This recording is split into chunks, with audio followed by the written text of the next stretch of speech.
is that people move. People have been moving a lot of for the entire history of the continent, but people also move not only involuntarily to escape poverty, environmental disasters, or conflict, but also in pursuit of their aspirations for a better life.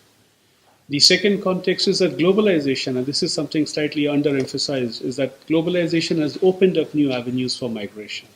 So a lot of voluntary migration is happening as distances have shrunk. People have information on where to move and what to do, and the information is very easily shared. So these are opening up new vistas where people can find opportunities for pursuing their aspirations. So that is something that we need to keep in context as well. And then the fact that international migration has enormous implications for growth and poverty alleviation, and not just in one set of countries, but in both countries of origin and destination. So I think these three, in a sense, provide an overall context to our discussion on migration. If we are to now look at some trends. Yes. Okay. Well, the majority of migrants, and this has been mentioned before, go from Africa to other African countries. And I will just present that slide. And in Europe, I mean, it's a cause for much discussion, much debate, much alarm. But if you look at the numbers, the total migrant stock in Europe, I mean, only less than 12% are from Africa. It's changing, but still, broadly, it is of that nature. But then, much of the discourse is based on the misconception that an overwhelming number of Africans are just waiting to cross into Europe. But what does the data tell us? And if we break down the data across the sub-regions in Africa, in 4 sub-regions, we realize that between 47 to 70% of the immigrants from Africa are moving within the sub-region. It's only in North Africa that 90% of the migrants move out of North Africa.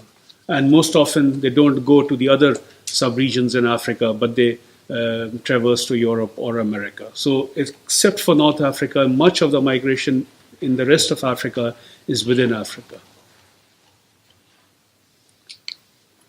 And if you look at the data of the recent migrants in OECD countries, it's slightly dated, but the broad order of magnitude is still the same. Only 11.3% migrants in OECD countries are from Africa. It might have changed, but still, broadly, look at the difference in Asia, Europe, Central America. So Africa is much lower down. And so therefore, a lot of discourse on migration in Africa, or migration from Africa, is based on alarm, based on emotions. But if you look at the numbers, it's really not borne out by the data that we have. What are the trends? And if you look at the trends, migrants tend to be young, mostly in the productive age group, male, and with some education beyond primary school. But then not only male, and this is a recent trend, that migration is becoming feminized. More women are also moving, and they almost constitute nearly half of international migrant population from Africa. They are also highly educated. I mean, there are some skills. And this is very interesting. If you break down the migrants by skill levels, you realize that the underskilled or low-skilled ones move close by. And the higher educated workers move much farther.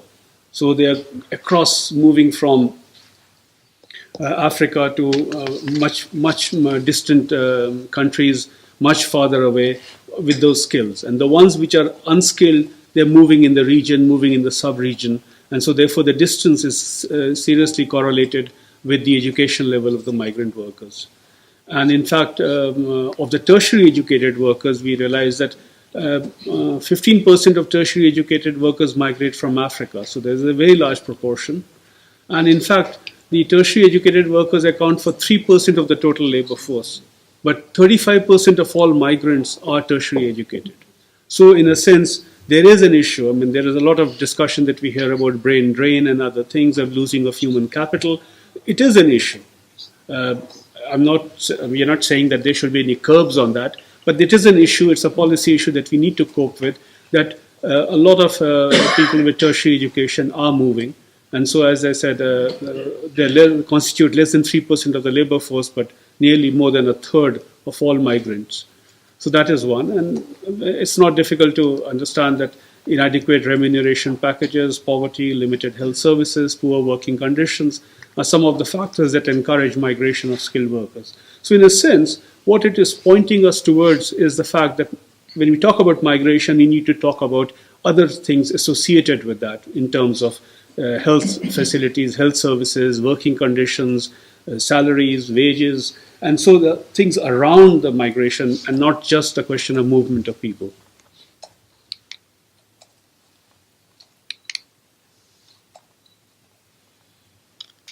If I can move this.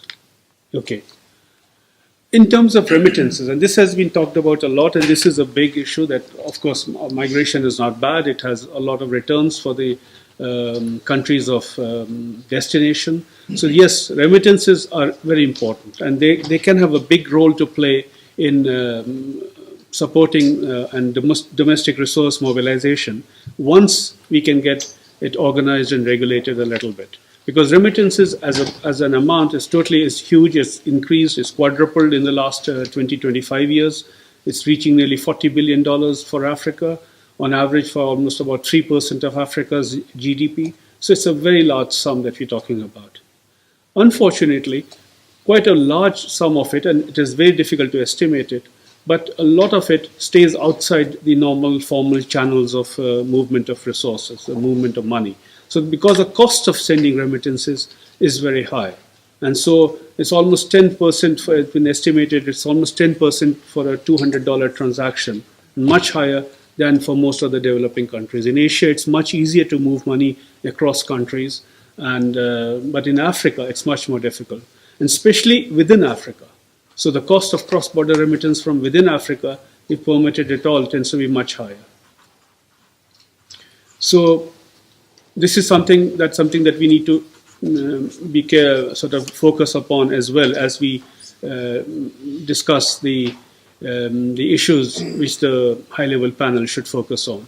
But of course, and this issue was raised earlier on and also by the Executive Secretary, that the data issues, and especially on remittances, not just migration, but also on remittances, is very often underreported, and I think we need to do something to get a better handle on that. So what are the key issues that are emerging? Well, one of them is African demographics. I mean, the demographics of the continent is such that migration will happen. I mean, Africa is a very youthful continent, median age of about 18 years, while Europe is aging and the rest of the world is aging. So there is a requirement for population, requirement for labor, for productive labor force in Europe and elsewhere, and a lot of it is going to come from Africa. And also, given the high levels of youth underemployment in Africa, you have here, so there will be a natural movement of people from Africa to the other parts of the world. And as we saw, the more skilled you are, the farther away you'll be willing to go. So therefore, that is a natural flow that will take place, and we need to be aware of that. Okay, now movement of people and goods and services, and very eloquently put by the Executive Secretary just now, is about that we have done everything. We have got the goods and services moving in everything, and so now the only thing that is left is movement of people. And so therefore, which very often it follows that people follow the goods and services mobility, and this has been encouraged through the African Continental Free Trade Area, which has been signed by 44 countries a couple of months ago, I think in March, in Kigali. And that has opened up an enormous potential for encouraging not just movement of goods and services, but also of people.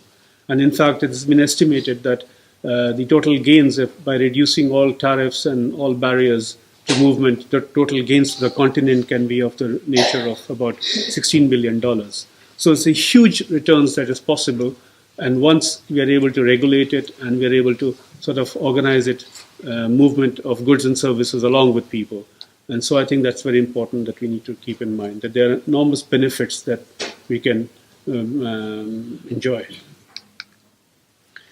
The last issue that I want to focus is on domestic resource mobilization. And the earlier speaker had mentioned that, yes, there is an issue on how the Global Compact will be funded. And I think this is an issue which has been plaguing, I think, Africa for a long time, that the domestic resources need to be mobilized. And 3 years ago, the Addis Ababa Action Agenda had laid a foundation for supporting the implementation of the 2030 agenda through domestic resources. So through tax financing was one of them, but also through curbing illicit financial flows.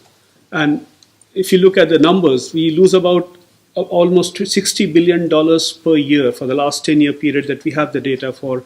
We have lost $603 billion, all 54 countries combined, over a 10-year period. So about $60 billion we're losing